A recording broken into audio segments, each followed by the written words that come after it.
zbytku burzy. So first year, once you have an effective implementation, your stock price went up by 20%. Your benchmark was about 17%. So we had some difference there, you know.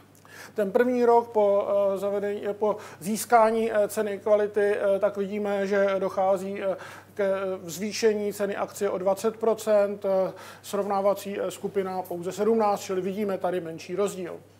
Second year, the quality award winners and the benchmark did exactly the same. V tom druhém roce si obě skupiny vedly naprosto stejně. Third year, the gap is about 5%. V třetím roce už ten rozdíl je 5%. Fourth year, the gap is about 7%. Ve čtvrtém roce 7%. And fifth year, the gap is about 12%. A v pátém roce ten rozdíl už je 12%.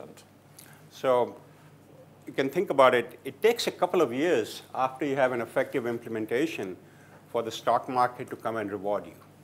Čili můžeme říci, že trvá několik let, než zavedete tyto zásady efektivně a než vás také cena akcí za to odmění. So you got to be patient. Čili je potřeba trpělivosti. I mean, you have implemented a good system, and if you want to get the benefits of that, you've got to stick with it for a year or two before you will start seeing the benefits. Čili pokud jste zvolili takový systém, je to dobrá volba, ale je potřeba vydržet rok, dva, než uvidíte skutečně velké výsledky. Now, whenever I show this chart, I get a question. What happened in the sixth year? Right? Ale kdykoliv ukazuju tento diagram, tak vždycky se mě ptají, a co šestý rok? And the honest answer is I don't know.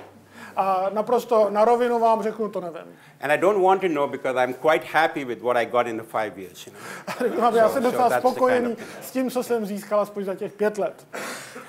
Realistically, after some time, you will find that the benefits of quality management will, what we call it the law of diminishing return. After some time, you won't start getting the same benefits because you kind of reach a plateau. Upřímně řečeno, myslím, že po určitých letech, po zavedení systému kvality se dostanete na určitou hranici, která už se příliš nezvyšuje. Dostanete se vlastně na určitou limitu. So that's kind of the evidence on the stock market side. Čili tohle je doklad na straně akciového trhu. And basically, if you look at it from an accounting perspective, your profitability goes up. And if you're a publicly traded company, the stock market rewards you with higher returns.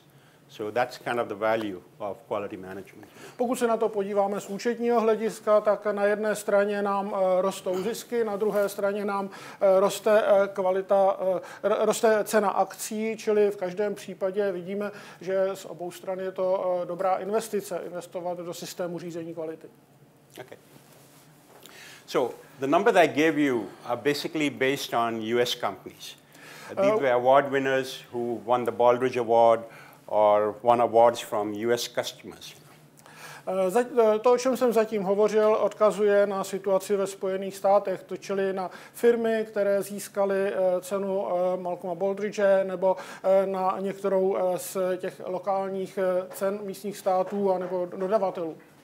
So the natural question is, if I'm in Europe or European companies, will the numbers be the same, you know? Takže přirozeně vystává otázka, pokud jsem evropská firma nebo firma působící v Evropě, tak platí tady stejné výsledky? And my feeling is yes, because if it's a good management practice in the US, in general it should be good in other places also, you know. So just because I have US number doesn't mean that it only applies to US, you know. A moje odpověď na to je určitě ano, protože pokud to funguje ve Spojených státech, proč by to nemělo fungovat někde jinde? Ty zásady jsou celkem obecné a dobré. But the Europeans didn't agree to that, so they said you have to do a separate study for Europe and show us what happens. Evropa s tím tak úplně nesouhlasila, tak si provedla vlastní studii, aby se ujistila o tom, jak to funguje tady. So EFQM actually sponsored a study about, I think it was in 2003 or 2004, and the basic idea was what I did for the US companies, can we do the same thing for European award winners? You know? Takže EFQM sponzorovala studii někdy v roce 2002-2003, která vlastně se zabývala přesně tím též, co ta moje studie, jak to funguje, jak tyto principy fungují v Evropě. And so they gave the contract to University of Leicester, which is in UK, and I was advising them on the methodology side on how to do the study. Obrátili se tedy na univerzitu v Leicesteru a já jsem jim pomáhal konzultacemi a metodikou, jakým způsobem jsem postupoval. So they contacted all the national award givers in Europe and said, give me the names of the companies which have won your award. Obrátili se tedy na všechny organizace, které udílejí cenu kvality po Evropě, aby jim dali seznamy nositelů těchto cen kvality. They also looked at the EFQM award winners. Vzali v úvahu i firmy, organizace, které získaly cenu EFQM. Focus only on publicly traded companies because the financial information is available, and they had a sample of about 140 companies. A zase z toho vybrali veřejně obchodované společnosti, protože tam jsou veškeré finanční výsledky nebo hospodářské výsledky veřejně dostupné a dostali se tak ke skupině 140 firm. And by the time they collected all the information, they found that they could get financial information on only maybe about 50 companies, Ale když nakonec se snažili získat skutečně finanční výsledky všech firm, tak se dostali na pouhých 50. So most of the results are based on a much smaller sample than what I had. So it was around 50 companies, Takže většina těch zde uváděných výsledků vychází z výsledků pouze těch 50 společností, což oproti tomu mému vzorku 600 je podstatně méně. So here are the three main results from that study, but keep in mind small sample size. Okay? Takže tady máme výsledky této studie, bereme v úvahu, že ten vzorek byl podstatně menší. Operating income after winning the award increased by about 20% relative to the benchmarks. So again, these companies are doing better. Okay? Provozní výnosy firm, které získaly cenu kvality, tak jsou asi o 20% vyšší než oproti firmám, srovnatelným firmám, které ji nezískaly.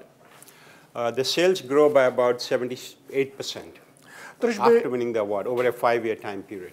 A zase za těch 5 let od získání ceny tržby nebo prodej u firm, které získaly tuto cenu, se zvýšil o téměř 80%.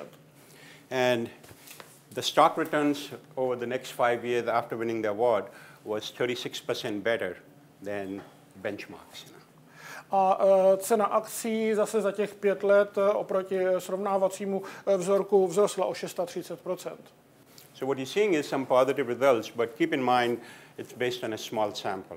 Takže zase vidíme tady velice pozitivní výsledky. Je však třeba mít na paměti, že vycházejí z menšího vzorku. Okay, so that's kind of what we have on the European side. So if you kind of look at the American evidence based on large samples, that's the nature of the study. You can't help it. And then you have the European study, and when you put both of them together, you are getting some compelling evidence that implementing those principles actually pay off quite well.